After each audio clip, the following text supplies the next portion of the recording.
Saya kemarin datang di acara Jewish Global Conference yang diselenggarakan oleh American Jewish Committee tahun 2018 di Yerusalem. Dan saya dimaki-maki orang seluruh dunia pada waktu itu. Nah, ya tapi ya saya harus katakan bahwa itu bukan keputusan yang mudah. Kenapa saya berani melakukan itu? Pertama karena saya butuh. Saya itu punya satu proposal yang saya yakin sekali bahwa ini harus dilakukan. Tapi membutuhkan portofolio yang kuat, membutuhkan ketokohan yang kuat untuk melaksanakan. Tokohan yang kuat itu ya misalnya ya apa presiden, apa ketua NU, ketua partai gitu loh. Nah proposal ini saya tawarkan kemana-mana nggak laku, nggak ada yang mau.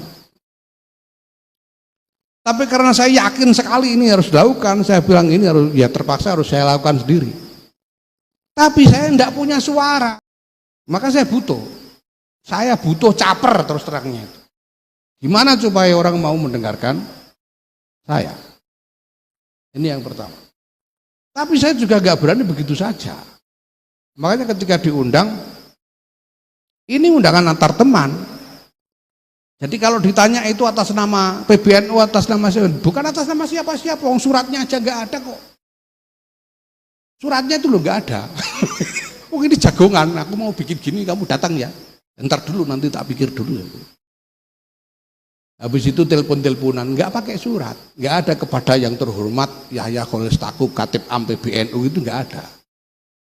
Apalagi Yahya Khalil Stakuf Bantim Pres itu tambah nggak ada lagi, kalau saya belum jadi Bantim. Ini saya nggak berani begitu saja. Saya minta waktu, kemudian teman yang apa namanya menjadi perantara dari undangan ini, saya bilang datanglah ke Indonesia. Nanti saya ajak ketemu dengan guru-guru saya di sini. Dia datang ke Indonesia dan saya ajak sowan Kiai Maimun. Dan saya terang-terangan matur Kiai Maimun niku wonten rencang kula tiyang Yahudi. Badhe kula jak sowan mriki napa pareng. Ya mun kersa, ya gini. Saya ajak sowan Kiai Maimun. Kiai Maimun dalam pertemuan itu hanya Kiai Maimun yang ngendikan. Sampai 4 jam. Mulai jam 9 pagi sampai jam 1 siang. Kiai Maimun tidak berhenti ngendikan. Termasuk soal isu Palestina. Sampai cerita mulai zaman Nabi Nuh segala gini. Pulang dari sana teman saya Yahudi dia bilang sekarang saya mutlak yakin bahwa jawaban dari segala kemelut global hari ini ada di dalam Nahdlatul Ulama. Now I am absolutely convinced that the answer for all this global disaster lays within Nahdlatul Ulama. Itu kata dia. Dan itu saya matur kepada Lemos gini.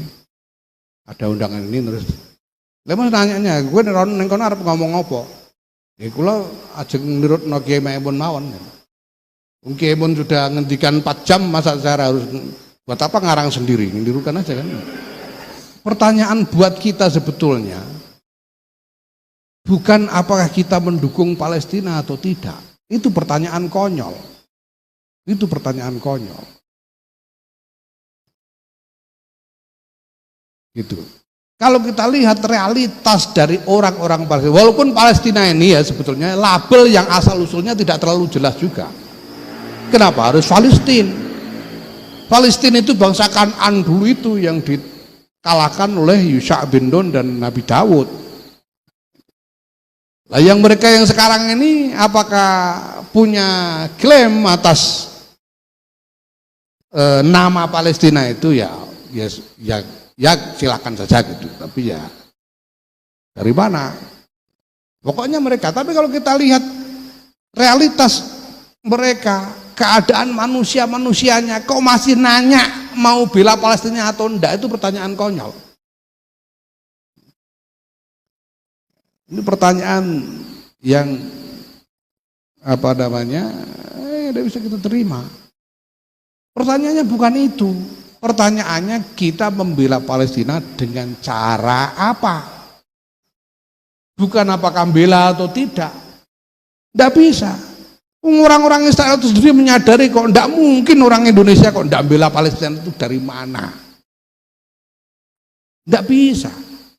Itu yang saya bilang waktu di Truman Institute di Yerusalem pada waktu itu. I am here for Palestine. You invite me because I am for Palestine. Saya bilang. Mereka ngundang saya itu karena mereka tahu saya pro Palestina gitu loh. Kalau enggak, buat apa saya diundang? Gitu loh.